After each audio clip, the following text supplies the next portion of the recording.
Hello friends, this is Sakshi and you are on my YouTube channel Enjoy Learning with Sakshi Pandey. तो पिछला part हमने देखा था seventh class की geography का लेसन नंबर 3 का। तो पिछले पार्ट में हमने आधे टॉपिक्स कवर कर लिए थे, पर फिर अनफॉर्चुनेटली वीडियो स्टॉप हो गई। तो हमने फोल्डेड माउंटेन्स के बारे में कवर कर लिया था। आज हम पढ़ने वाले हैं उसके आगे। तो अभी हमने पढ़ा कि ये जो हिमालयस का फॉर्मेशन कैसे हुआ था। दो कॉन्टिनेंटल प्लेट्स के टकराने से कुछ एरिया इमर्ज हुआ जिससे माउंटेन्स का फॉर्मेशन होता है। तो अब हम पढ़ेंगे प्रोसेस ऑफ अर्थक्वेक, ठीक है, यानी अर्थक्वेक कैसे होता है।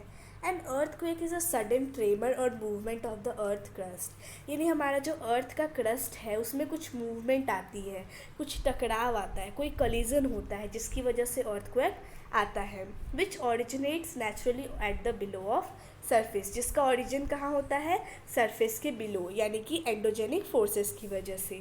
तो अब ये अर्थक्वेक होता क्यों है। So it is caused by sudden movement of tectonic plates, यानी टेक्टोनिक प्लेट्स की मूवमेंट की वजह से। Earth surface is subjected to endogenic forces occurring from beneath the earth surface, यानी जो भी अर्थ सरफेस के नीचे होते हैं वो एंडोगेनिक फोर्सेस कहलाते हैं। अब ये प्लेट्स जो है बड़ी स्लो स्पीड पे मूव करते हैं, ठीक है। हाउएवर अ सडन मूवमेंट, पर वही कभी इन्होंने अचानक से एग्रेसिव होकर कोई सडन मूवमेंट दे दिया तो उसकी वजह से अर्थक्वेक कॉज होता है, यानी कि ये सडन मूवमेंट की वजह से ही होता है। तो अब इस अर्थक्वेक में दो टॉपिक्स हैं जिन्हें हमें बड़े ध्यान से पढ़ना है, वो है फोकस और epicentre. So it is the point of origin of the earthquake, यानी फोकस जो है वो पॉइंट है जहाँ से अर्थक्वेक स्टार्ट होता है। Sudden movement occur deep below the crust और mantle causing tectonic plates to move vigorously, यानी जो सडन मूवमेंट होता है ये क्रस्ट और मैंटल के नीचे होता है, जिसकी वजह से टेक्टोनिक प्लेट्स बहुत ही वाइग्रसली मूव करती हैं और जिसकी वजह से अर्थक्वेक होता है।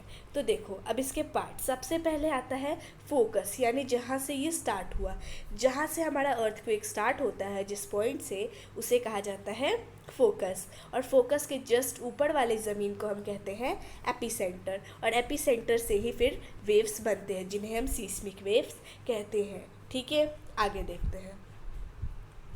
अब आती है सुनामी की बात। When the epicentre of earthquake is in the sea bed, यानी अभी हमने कहाँ पढ़ा, अर्थक्वेक जो था वो ओशन कॉन्टिनेंटल मासेस पे पढ़ा कि अगर कॉन्टिनेंटल मासेस के नीचे होगा एपिसेंटर तो अर्थक्वेक का होगा फॉर्मेशन। पर वही ये एपिसेंटर अगर सी के नीचे हुआ तो क्या होगा, सुनामी आएगी। कैसे, क्योंकि इसमें बड़े बड़े टाइडल वेव्स बनेंगे, ठीक है, जिसकी वजह से शी शोर्स को बहुत ज़्यादा नुकसान पहुँचाएंगे, और ऐसे ही फिनोमिना को हम कहते हैं सुनामी। कैसा फिनोमिना, जिसमें एपिसेंटर अर्थक्वेक का हो सी बेड, यानी सी ही अर्थक्वेक का एपिसेंटर हो, ठीक है। अब हम आते हैं वॉल्केनो पे, ठीक है। A volcano is an opening or rupture in a planet's surface which allows hot molten rock, ash and gases to escape from below the surface, यानी हम कह सकते हैं कि वॉल्केनोस जो है वो ओपनिंग है, एक तरह का कह सकते हैं पाइप है, जिससे हमारे अर्थ के अंदर जो मोल्टेन मैग्मा है वो अर्थ के सरफेस के ऊपर आता है। जैसे यहाँ पे सब कुछ मोल्टेन मैग्मा अंदर है, अब यही चीज़ बाहर जा रही है, तो जिस थ्रू से जा रही है ये मीडियम जो है ये हमारा वॉल्केनो है, ठीक है। आगे देखते हैं। अभी यहाँ पे कुछ रिवर्स के बारे में दिया है, अभी बस हम इसकी पिक्चर स्टडी कर रहे हैं, आने वाले स्लाइड्स में एक एक पार्ट को अच्छे से पढ़ेंगे।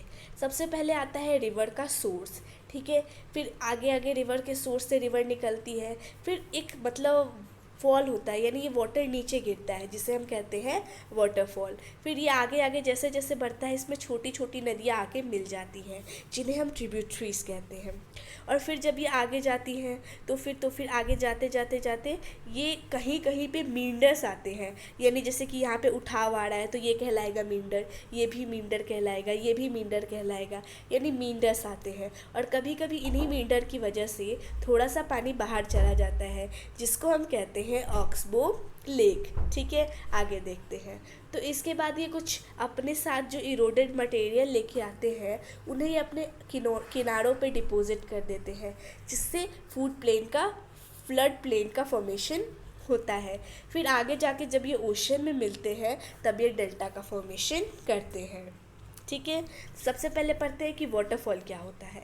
As the river passes over the softer rock it is able to erode at a faster rate forming a step in the river bed. यानी ये क्या है, हार्ड रॉक और ये है सॉफ्ट रॉक। तो नदी यहाँ से चलती चलती आ रही है, हार्ड रॉक को तो ये इरोड नहीं कर पाएगी क्योंकि वो हार्ड है, पर जैसे ही इसने सॉफ्ट रॉक को देखा ये अपने साथ इरोड करके उसको ले जाएगी सॉफ्ट रॉक को, तो जिसकी वजह से यहाँ पे एक गड्ढा बन जाएगा। ठीक है, और इसी गड्ढे की वजह से वाटरफॉल का फॉर्मेशन होगा। The force of hydraulic action does two things. अब ये जो फोर्स लगा रही है ये उस पर, इससे दो चीज़ें होती हैं। Further erosion makes the plunge pool and notch bigger over time. यानी इससे एक कह सकते हैं गड्ढे का फॉर्मेशन हो जाता है कुछ ही टाइम में। जैसे यहाँ पे हो गया है, इस साइड में खाली जगह आ गई है, और कभी कभी आपने मूवीज़ में देखा होगा कि इसी खाली जगह पे बहुत सारे सीक्रेट प्लेसेस होते हैं, गुफा होती है। So as the notch grows, जैसे जैसे ये गड्ढा बढ़ता जाता है, कभी कभी ऐसा आता है कि और ये नहीं कट सकता, और फिर ये इस तरह वाटरफॉल का फॉर्मेशन होता है।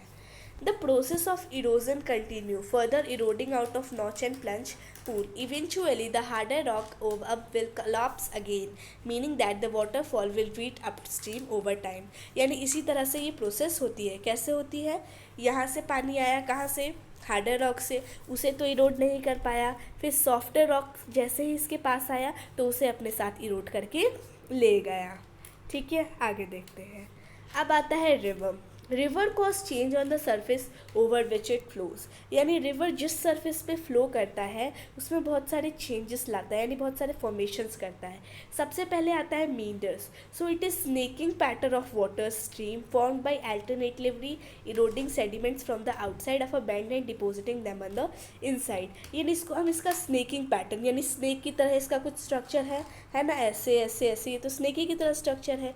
तो सारे ये वाला जो कोना है, ये वाला जो है, ये वाला जो है, ये वाला जो है, ये सब क्या कहलाएंगे, इसके कहलाएंगे मींडर्स। ठीक है, आगे देखते हैं इसके स्नेकिंग शेप की वजह से।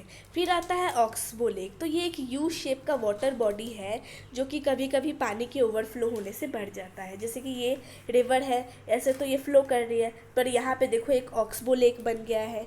ठीक है, और इसका नाम इसीलिए ऐसा है ऑक्सबो लेक, इसकी शेप की वजह से। देखो इसका शेप और एक ऑक्सबो के पेन का शेप सेम है ना, इसीलिए इसका नाम पड़ गया oxbow lake.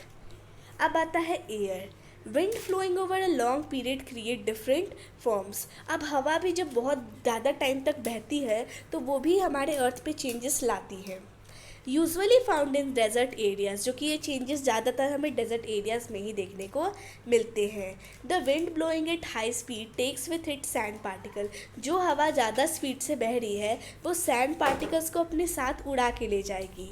The particles being heavier remain close to the surface and as wind passes along the rocks, the sand particles erode the portion of rock closer to the surface without affecting the upper portion. This gives the rock mushroom like shape. यानी जैसे यहाँ पे ये formation भी हुआ है, हवा यहाँ से बही, उसने ऊपर वाले पार्ट को इरोड नहीं किया पर उसने नीचे वाले पार्ट को इरोड कर लिया, जिसकी वजह से इस तरह का कुछ फॉर्मेशन हुआ।